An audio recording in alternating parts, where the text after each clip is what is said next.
ধন্যবাদ। জি। নতুন বার্তা, অনেক কিছুই নতুন। যেমন বদ্ধগৃহে নয়, উন্মুক্ত আকাশে বাংলার প্রান্তরে সর্বপ্রথম যে মাননীয় প্রধানমন্ত্রী এবং মন্ত্রিপরিষদ সদস্য মুক্ত বাতাসে, মুক্ত আকাশে তারা প্রথম শপথ দিতে যাচ্ছেন, এটা বাংলার ইতিহাসে একটা প্রথম। দেন পরিণত রাজনৈতিক প্রজ্ঞার অভিষেক জনাব তারেক রহমান সাহেব সোফার আমরা জানতে পেরেছি বিএনপি দলের প্রধান হিসাবে, প্রধানমন্ত্রী হিসেবে শপথ নিতে যাচ্ছেন। অন্যান্য গুরুত্বপূর্ণ পদে কে থাকবেন সেটা সময়ের ব্যাপার, আমরা জানতে পারবো।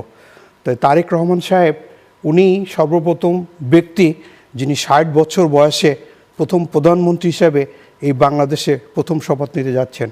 বাংলাদেশের প্রথম প্রধানমন্ত্রী হিসাবে তাজউদ্দিন আহমেদ যখন প্রথম শপথ নিয়েছিলেন ওনার বয়স ছিল 46। যখন বঙ্গবন্ধু শেখ মুজিবুর রহমান প্রধানমন্ত্রী হিসেবে শপথ নিয়েছিলেন ওনার বয়স ছিল 52। যখন প্রয়াত প্রধানমন্ত্রী বেগম খালেদা জিয়া প্রথমবার শপথ নিয়েছিলেন ওনার বয়স ছিল 46। সো বাংলাদেশের 60 এজে প্রথম শপথ নিতে যাচ্ছেন জনাব তারেক রহমান, ওনার বয়স 60। তো পরিণত বয়সে সুন্দরভাবে উনি নেতৃত্ব, কর্তৃত্বে, ব্যক্তিত্বে, সততা, স্বচ্ছতা এবং জবাবদিহিতায় আমাদের প্রত্যাশার জায়গা, ওনার প্রাপ্তি এবং আমাদের ভবিষ্যৎ বাংলাদেশকে আদর্শ যে সবার আগে দেশ, এই প্রত্যাশা নিয়ে আমরা আগামীকাল এই অনুষ্ঠানের অপেক্ষায় আছি। আমাদের জনাব তারেক রহমান সাহেব উনি একজন মুক্তিযোদ্ধার সন্তান। এই তারেক রহমান সাহেব নিজে চোখে দেখেছেন ওনার বাবাকে একটা সেক্টর কমান্ডার হিসেবে উনি দেখেছেন 71-এর মুক্তিযুদ্ধ। আবার অনেক ইনসিডেন্ট, স্যাড ইনসিডেন্ট, ওনার বাবার মৃত্যু উনি নিজে চোখে দেখেছেন। ওনার মা বাংলাদেশের মহিলা প্রধানমন্ত্রী, প্রথম মহিলা প্রধানমন্ত্রী, এবং তার উত্থান পতন উনি দেখেছেন। নিজে 17টা বছর দেশের বাইরে ছিলেন, তারপর এসে নিজের মাকে উনি কবরস্থ করেছেন, নিজে হাতে কবর দিয়েছেন। তো এটা ওনার, আমি বলবো যে প্রত্যেকটা সেক্টরে একটা প্রশিক্ষণের ব্যাপার থাকে। তা এটা ওনার রাজনৈতিক প্রশিক্ষণ এবং পরীক্ষার বদলে আজকে উনি 2/3 মেজরিটি নিয়ে সংসদে প্রতিনিধিত্ব করবেন। তো এই দৃষ্টিকোণ থেকে আমাদের জন্য সেই ইতিহাসের মাহেন্দ্রক্ষণ। কারণ গণতন্ত্রের চূড়ান্ত পরীক্ষা হচ্ছে নির্বাচন, এবং সেই নির্বাচনে উনি 2/3 ভোটে নিরঙ্কুশ বিজয় লাভ করেছেন। সেই হিসাবে উনি প্রধানমন্ত্রী এবং যে গুরুত্বপূর্ণ পদে যারা আসবেন, পররাষ্ট্রমন্ত্রী, অর্থমন্ত্রী, স্বরাষ্ট্রমন্ত্রী, আমরা তাদের অপেক্ষা আছি।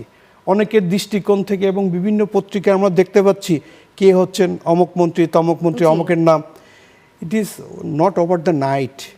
তারেক রহমান সাহেব বাংলাদেশে এসে প্রথম কথা বলেছেন যে আমার একটা পরিকল্পনা আছে, আই হ্যাভ এ ড্রিম।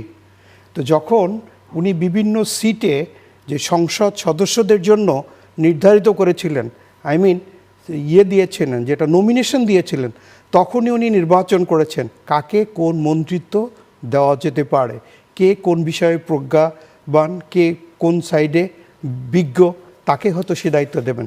আবার মন্ত্রী পরিষদ একটা ছেলে খেলা না। আমাদের প্রত্যাশা এবং প্রাপ্তির সঠিক সর্বোচ্চভাবে দেশ সেবার জন্য দরকার একদম চৌকস মন্ত্রিপরিষদ। এই চৌকস মন্ত্রিপরিষদ আবার ব্যালেন্সিং হতে হবে। এই বাংলাদেশ 64টা ডিস্ট্রিক্ট আছে, তা এমন কোনো মন্ত্রী একই ডিস্ট্রিক্টে 10 জন, আরেক ডিস্ট্রিক্টে মোটেই না, কিন্তু একই ডিস্ট্রিক্টে অনেকজন থাকতে পারে। যেমন আমরা জানতে পেরেছি আমাদের চিটাগংয়ের একটা গ্রাম থেকে 3 জন লোক সংসদ সদস্য হয়েছেন। আমরা জানতে পেরেছি যে চিটাগংয়ে 1.5 লক্ষ ভোটের ব্যবধানে একজন সংসদ নির্বাচিত হয়েছেন। আমরা জানতে পেরেছি 385 ভোটের ব্যবধানে একজন সংসদ নির্বাচিত হতে পারে। এগুলো হতেই পারে। এটা কিন্তু মন্ত্রিত্ব সিলেকশনের ক্রাইটেরিয়া নয়। মন্ত্রিত্ব সিলেকশনের ক্রাইটেরিয়া হচ্ছে সর্বপ্রথম হতে হবে দেশপ্রেমিক, তারপর হতে হবে প্রজ্ঞাবান। জি, সেক্ষেত্রে আপনি তো বললেন উনি তো একদম ড্রিম না, প্ল্যানের কথাও বলেছেন, আই হ্যাভ আ প্ল্যান। এবং সেই প্ল্যানের জায়গাটায় যদি বলি যে অর্থমন্ত্রী হিসেবে এই জায়গাটা মানুষ অনেক গুরুত্ব দিচ্ছে, কারণ খুব দক্ষতার সাথে এই অর্থনীতিকে যদি দিক নির্দেশনা না দিতে পারে তাহলে বাংলাদেশের এখন যে অবস্থা, অর্থনৈতিক যে প্রেক্ষাপট, তাতে খুব মুশকিল হয়ে যাবে।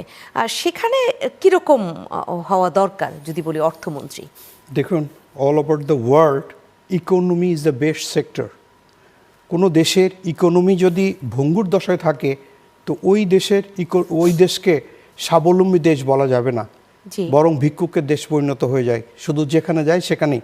তা এই অর্থ সেক্টরটা কন্ট্রোল করার জন্য প্রথমত চৌকস প্রধানমন্ত্রী, মাননীয় প্রধানমন্ত্রী যিনি হবেন মাননীয় প্রধানমন্ত্রী, দেন অর্থমন্ত্রী। অর্থমন্ত্রীটা এই ব্যাপারে প্রচণ্ড সিরিয়াস হতে হবে। কেন?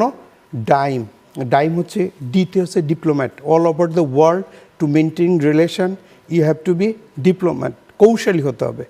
দেন information, all over the world. এখন আমরা অত্যাধুনিক জগতে বসবাস করছি। আই মিন এই যে মিডিয়া বান্ধব বা আইসিটি বান্ধব এই সেক্টরে যার জ্ঞান যত বেশি তাকে এই ব্যাপারে সিরিয়াস হতে হবে। দেন ইকোনমি হচ্ছে ব্যালেন্স।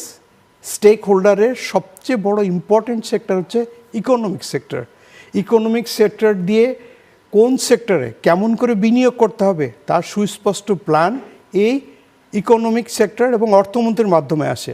একটা দেশ ভবিষ্যৎ একটি বছর কেমন করে চলবে, একটা রাজনৈতিক দল কেমন করে তারা দেশের ক্ষেত্রে অবদান রাখবে, এর সবচেয়ে বেশি গুরুত্বপূর্ণ অবদান রাখেন অর্থমন্ত্রী বাজেট প্রণয়নের মাধ্যমে। তা বাজেট প্রণয়নের মাধ্যমে ইমোশনাল ব্ল্যাকমেইলিং হয়তো কোনো স্কোপ নাই। এই ব্যাপারে যার জ্ঞান বেশি আছে, সুস্পষ্ট ধারণা আছে, প্রিভিয়াস এক্সপিরিয়েন্স আছে, তাকেই দেওয়া উচিত। জি, তাকে তো দেওয়া উচিত, কিন্তু সেই জায়গায় হয়তো যদি কোনো ইঙ্গিত থেকেও থাকে সেটা নিঃসন্দেহে আপনিও এখন বলবেন না, যেহেতু কালকে আমরা একটা দিন অপেক্ষা করলেই সেই মুখ দেখতে পাবো যে কে কোন মন্ত্রণালয়ে দায়িত্ব পেয়েছেন। কিন্তু তারপরে একটু জানতে চাই যে খুব বেশি দেশের বাইরে কাজ করবার অভিজ্ঞতা রয়েছে, এরকম কোনো অভিজ্ঞতা সম্পন্ন কেউ বসলে ভালো হবে কি না? দেখুন, মানে ওয়ার্ল্ড ওয়াইড কাজ করেছেন, কয়েকটা সেক্টরে আমাদের খুব প্রজ্ঞাবান, দুর্নীতিমুক্ত, প্রযুক্তি বান্ধব লোকের প্রয়োজন। যেমন বাইরের দেশের সঙ্গে রিলেশন করতে গেলে অত্যন্ত মেধাবী এবং কৌশলী হতে হবে।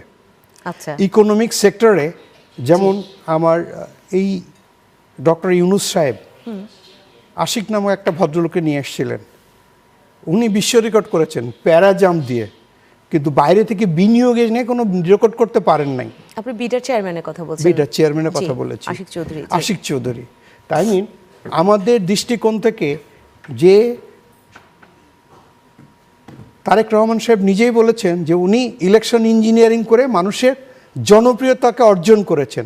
তো ইলেকশন ইঞ্জিনিয়ারিং করে উনি যেমন জনপ্রিয়তা অর্জন করেছেন, ওনার মেধার ইঞ্জিনিয়ারিং করে এমন লোককে এখানে সিলেকশন করবেন যিনি দেশে আমাদের সকলের কাছে গ্রহণযোগ্য হবে এবং বিদেশ থেকে প্রচুর আমাদের দেশে বিনিয়োগ আনতে পারবে এবং দেশটাকে ব্যালেন্স করতে হবে। অর্থমন্ত্রী এটা শুধু দুইটা ওয়ার্ডে ব্র্যাকেট করা হয় না, বাট কিছু কিছু ক্ষেত্রে আমাদের সতর্ক হতে হবে। যেমন আমাদের যে বিদায়ী ভাষণ দিলেন প্রধান উপদেষ্টা, উনি দেশের বাইরে যখন জাতিসংঘ মিশনে গেলেন, ওই মিশনে এমন একটা রাজনৈতিক দলের দুইজন সদস্য নিয়ে গিয়েছেন যেটা নিবন্ধিত নয়। এই ধরনের কোনো বিতর্কিত ডিসিশন যাতে না হয়। উনি কিন্তু একজন নোবেল বিজয়ী, উনি একজন ওয়ার্ল্ড ফেমাস। আপনি বলছেন